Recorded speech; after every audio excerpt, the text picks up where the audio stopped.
Magandang umaga mga boss, no? So, meron kaming gagawin ngayong project ito. Yan, itong aming gagawin ngayon. Yung opening dito sa aming hagdanan. So, ang plano namin ay bubuhusan namin ito. Hindi na muna namin gagamitan ito ng... Kasi mas maganda sana kung bakal din. Nga lang, magastos. Ang gagawin namin ay concrete na lang namin. Ibuhos na lang namin. Okay, simento na lang gagamitin diyan. So, paano ba i-layout yan mga boss? Ang diskarte ng pag-layout nito, kukuha tayo ng sukat nito mga boss. Mula dun sa taas, yung height na yon.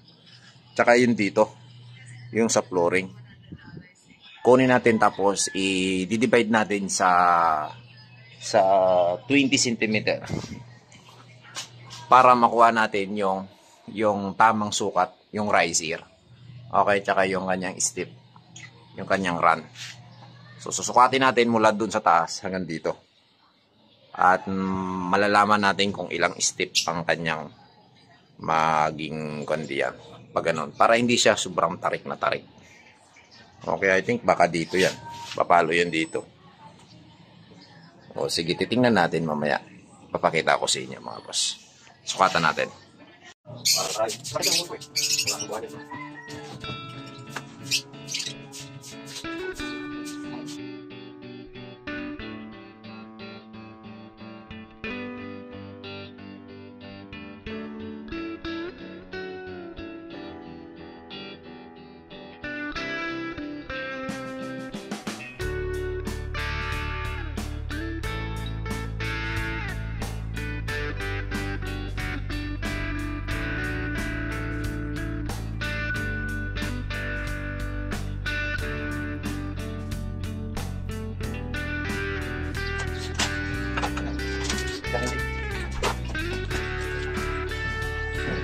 So yun mga boss, hanggang dito na tayo, no? So itong step na ito ay kasama na kagad sa bilang 1 2 3 4 5 6 7 8 9 10 11 12 13. Tama nga, 13 step. Ulit. 1, 2, 3, 4, 5, 6, 7, 8, 9, 10, 11, 12, 13. Oh, tama. Pan 13 yung last. Kasi bibilangin natin oro, lata, mata, oro, lata, mata, oro, lata, mata, uro, lata, mata, uro. Oh, sakto. 3C.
laki natin yan. Gawa ko yan.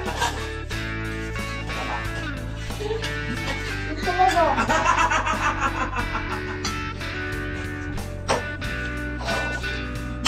Malapit ka naman dyan. Sa dyan sa sinundan niya, babasa mo daw siya.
So ayan mga boss, nagkakabit kami ng nagagawa kami ng pangharap na simbol yan.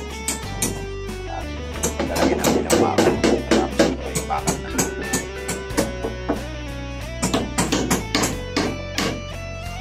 So ayun mga boss, tapos na.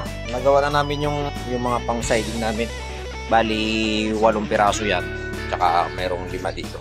Kasi 13 piraso ang kailangan namin. At nilalatag na namin yung bakal. Okay? Ito yung kasunod niya, no? Yan. Tatali na lang namin to tapos bubuhusan. Tingnan namin kung kaya buhusan ngayon. Kung hindi kaya, di bukas naman. Hindi naman minamadali. So, pinapaguhitan ito sa gilid ng siding namin para maging maayos. Ayan. Para mahuli namin yung guhit namin doon, yung marker namin doon na nandun sa pader. Grabe ng init ngayon mga boss, oh. Kita nyo yung, ano, yung langit. Yan. Blue.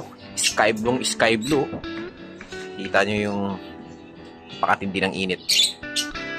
Lumalagitik na talaga yung init mga boss. Summer na. So after nito, ang aming hagdanan ay doon naman kami sa taas. Pilad-pilad kami doon sa init. Buhusan namin yung mga poste. Tuwid mo yung metro.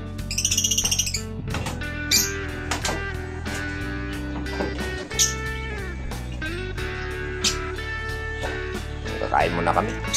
Nakaready na yung aming pagkain. No? Ingay ng ibon ko ah. Malapit na yung mga itlog mga busi. Mga itlog na yan. Boss DJ, papasok si Boss DJ oh. Kakain kami. Kuha ka yelo, dali. Abangan nyo yung full video nito mga boss kasi bubuhusan namin. Ito yung hagdanan namin sa third floor. Paakyat ng third floor. Kasi ito yung hagdanan sa second floor eh. Ayan. So, ganyan lang kasimple yung ginawa namin. No? Kahoy lang buhos. Ayan. 13 step. 13 piraso.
So yun mga boss, magandang hapon sa inyo no. Tapos na namin latagan yung bakal. Okay, so ito na lang ilalagay namin yung mga siding na ito. O ilang piraso na lang siding ilalagay namin. Bukas na namin bubuhusan to kasi pagod. Bukas naman, di naman siya minamadali. 13 step mga bossing. Ay katibay niyan. So yun mga boss, no? Okay na. Ating naglalagay namin ng bracing.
Anong gagawin kami dito?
Ano yung ganito dito? Dito.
ano po ang hindi kayo buhat ilalim.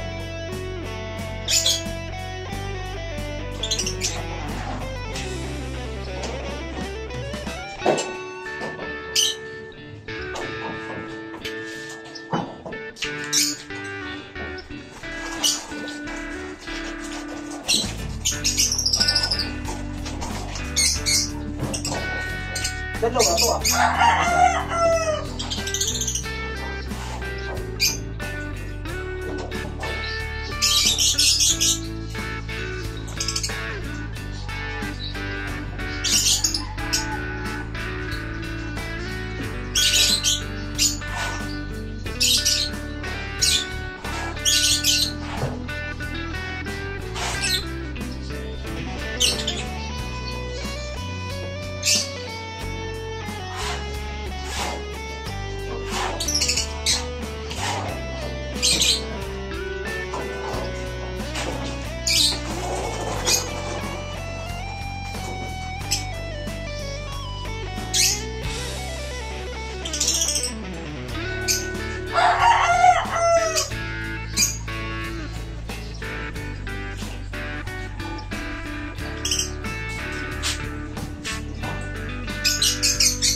Hindi natin ba sa ilalim? Paano wala? Wala siya sa ilalim ng kat?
Magandang hapon mga boss, yun no, nabuhusan na namin to kaninang umaga. Hindi ko lang kaano na kuno ng video kasi mainit, sobrang pagod na rin at nagutom na rin kami ng patanghali na. Ayan, bakit mayroon orange pan dyan? Ang ginawa ko kasi, inabangan ko yung kuryente dyan kasi mayroon akong abang sa taas. Dito yan papunta. Ayan, okay na mga boss, nabuhusan na namin. Step, step, step, step, step. Oh, ayan na. Oh, diba? Ganda na, ang init. Bukas ng umaga, pwede nang baklasin tong siding dito sa gilid. Pwede na rin taplakan ng tiles yan para maganda-ganda. Diba? Kaya nga. So, hanggang sa muli mga boss, maraming salamat. Thank you for watching. God bless everyone.